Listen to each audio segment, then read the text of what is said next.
नमस्कार दोस्तों, स्वागत है आपका लेट्स स्टडी यूट्यूब चैनल पे। और इस वीडियो में हम हिमाचल प्रदेश पुलिस डिपार्टमेंट में जो ओवरऑल हर एक पोस्ट की वैकेंसी है, हम उसके बारे में बात करने वाले हैं। और हमारा फोकस रहेगा पुलिस डिपार्टमेंट में जो एसआई की वैकेंसी है उसके बारे में। और उसके रिगार्डिंग एक व्हाट्सएप ग्रुप भी बना है जहाँ पे फ्यूचर में जो वैकेंसी के रिगार्डिंग कुछ चीज़ें होने वाली है उसकी भी मैं आपको जानकारी देने वाला हूँ। वीडियो को एंड तक ज़रूर देखना। सबसे पहले आप देख सकते हो बिल्कुल ये लेटेस्ट आंकड़े हैं जहाँ पे आप देखोगे तो अगर हम सब इंस्पेक्टर की वैकेंसी किस टाइम पे बात करें, क्योंकि हमारा फोकस उन वैकेंसी पे है जो कि काफ़ी टाइम से या तो हमें देखने को नहीं मिली या एडवर्टाइज हुई हैं और उनकी वैकेंसी या रिक्वेजिशन आप बोल सकते हो जो प्रोसेस में है। अगर हम सब इंस्पेक्टर की वैकेंसी की बात करें तो इस टाइम पे 220 पोस्टें ऐसी है जो कि वैकेंट है। आपको याद होगा 2022 में HPSSC हमीरपुर की लास्ट एडवर्टाइजमेंट में आपको एसआई की वैकेंसी देखने को मिली थी। प्रोसेस आगे नहीं बढ़ पाई और अभी 2 दिन पहले मैं आपको जानकारी दे चुका हूं कि 2022 की जो वैकेंसी थी जिसका 3 सालों से वेट हो रहा था कि वो दोबारा एडवर्टाइज होगी और जल्दी हमें देखने को मिलेगी, उसमें उम्मीदें ख़त्म हो चुकी हैं। वो सारी वैकेंसी विड्रॉन है, नए सिरे से आपको भर्ती देखने को मिलेगी। और ये चीज़ भी मैं उस वीडियो में बता चुका हूँ कि बहुत सारी भर्तियाँ उसमें से आपको देखने को भी नहीं मिलेंगी। अब मेन चीज़ के ऊपर बात कर लेते हैं कि एसआई की वैकेंसी का बहुत वेट वैसे हो रहा है करंट, मतलब अगर आप रेगुलरली मेरी वीडियोस देखोगे तो मैंने आपको टाइम टू टाइम अपडेट दी है कि कितनी वैकेंसी वैकेंट है, कितनी डायरेक्ट रिक्रूटमेंट की है।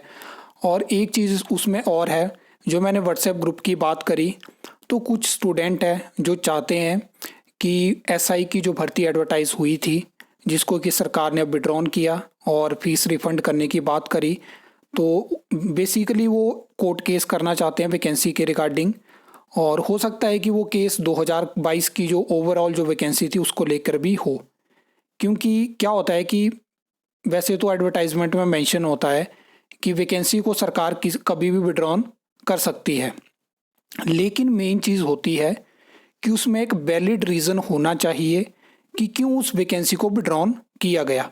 अब क्या सरकार कोर्ट में ये रीज़न देगी कि हमने आयोग को बंद किया, हमने जब नए आयोग का गठन किया तो वहाँ पे फीस का जो सिस्टम था वो अलग था, या हमें नहीं पता था कि कितने लोगों ने अप्लाई किया है।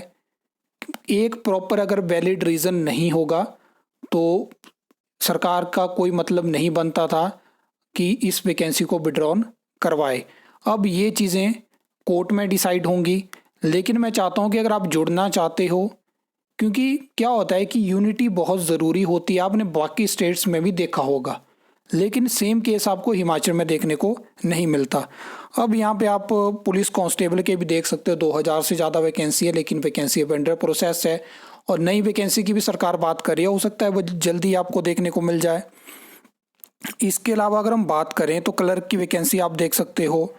JOIT की यहाँ पे ज़्यादा वैकेंसी नहीं है, लेकिन स्टेनोटाइपिस्ट की यहाँ पे काफ़ी वैकेंसी है और यहाँ पे हो सकता है कि आपको यहाँ से स्टेनोटाइपिस्ट की वैकेंसी देखने को मिल जाए। ओवरऑल वैकेंसी है सारी देख सकते हो पुलिस डिपार्टमेंट की, ये ओवरऑल पूरी वैकेंसी है और बिल्कुल लेटेस्ट ये जानकारी है। इस तरह की वीडियोस मैं आपको इसलिए दिखाता हूँ, डिपार्टमेंट वाइज हो गया, बोर्ड, कॉरपोरेशन में ओवरऑल आपको वैकेंसी दिखाता रहता हूँ। मैं आज क्लियर कर देता हूँ, और भी वीडियोस मैंने क्लियर किया है। मैं आपको जस्ट ये बताना चाहता हूँ कि इस डिपार्टमेंट में, इस बोर्ड में, इस कॉरपोरेशन में देखिए इस पोस्ट की इतनी वैकेंसी है और इसमें टेस्ट के माध्यम से इतनी पोस्टें वैकेंट है, लेकिन सरकार भर्ती नहीं कर रही है। इवन कुछ पोस्ट के लिए तो मैंने ये भी दिखाया आपको कि ये आउटसोर्स रिक्रूटमेंट हुई है, इतनी आउटसोर्स रिक्रूटमेंट हुई है, इतने टाइम पहले की आउटसोर्स रिक्रूटमेंट है, री एम्प्लॉयमेंट दी गई है, री एंगेज, ताकि कम से कम अगर आप कहीं पे भी हो, आप प्राइवेट सेक्टर में जॉब कर रहे हो या अपने साथ में उम्मीद रखी है कि हम एग्ज़ाम देंगे या प्रॉपर तैयारी कर रहे हो, तो उसमें कम से कम आपको ये तो पता चल पाए कि सरकार जानबूझ के चीज़ों को रोकती है, डिले करती है, क्योंकि उसका मकसद नहीं है कि आपको स्थायी रोजगार दिया जाए। या तो वो आउटसोर्स रिक्रूटमेंट देखती है या तो वो वैकेंसी को वैकेंट रखना चाहती है। तो यही सच्चाई है। बाकी व्हाट्सएप ग्रुप का आपको जो लिंक है वो डिस्क्रिप्शन में मिल जाएगा, आप चाहो तो ज्वाइन कर सकते हो, क्योंकि जो चीज़ें रुकी थी, जैसे कि एसपीयू जेओआईटी रिजल्ट, उसमें भी आपने देखा केस हो चुका है। सरकार को और यूनिवर्सिटी को कोर्ट में अब जवाब देना है कि क्यों रिजल्ट रोका गया। ऐसी कुछ और भी भर्तियां हैं और हम उस फेज़ में पहुंच चुके हैं जहां पे सरकार को नहीं पड़ी है कि कोई वैकेंसी पेंडिंग है, कोई भर्ती रुकी है, कोई भर्ती कई सालों से नहीं हुई है। उसके लिए आपको खुद को एक्टिव रहना पड़ेगा। आई होप आपको ये वीडियो अच्छी लगी होगी, इन्फॉर्मेटिव लगी होगी। तो वीडियो को लाइक कमेंट शेयर कर सकते हो, चैनल को सब्सक्राइब कर सकते हो फर्दर न्यू अपडेट्स के लिए।